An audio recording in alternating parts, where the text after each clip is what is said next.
আসসালামু আলাইকুম, সবাই কেমন আছেন? আশা করি ভালো আছেন। বাড়িতে যাওয়ার পর ভাবি একটা শরবত করে খাওয়ালো আমাদেরকে।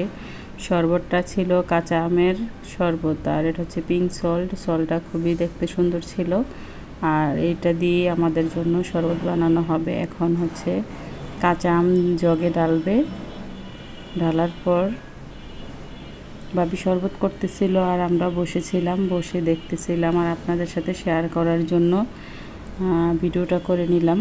কারণ আপনারা যারা খেতে চান এইভাবে করে খেতে পারেন। তারপরে হচ্ছে এটার ভিতরে ধনে পাতা দিল, আর আমাদের নিজেদের গাছের পুদিনা পাতা দিয়েছে, আমাদের বাড়িতেই এগুলা লাগানো হয়েছে। কাঁচা মরিচ দিয়েছে, সাথে একটু সাদা লবণ দিয়েছে পরিমাণ মতন, পিঙ্ক সল্ট দিয়েছে পরিমাণ মতন, চিনি দেওয়া হয়েছে। চিনিটা একটু কম দিলেও ভালো লাগে না, বেশি দিলেও ভালো লাগে না, পরিমাণ মতন দিলে একটু ভালো লাগে, কারণ হালকা টক মিষ্টি ঝাল সব কিছু থাকবে।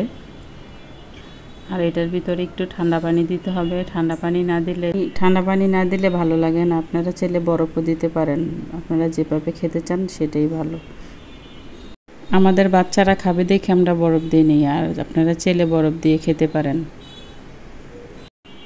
ভালোভাবে মিক্স হওয়ার পর এটার সাথে আরেকটু পানি মিক্স করতে হবে।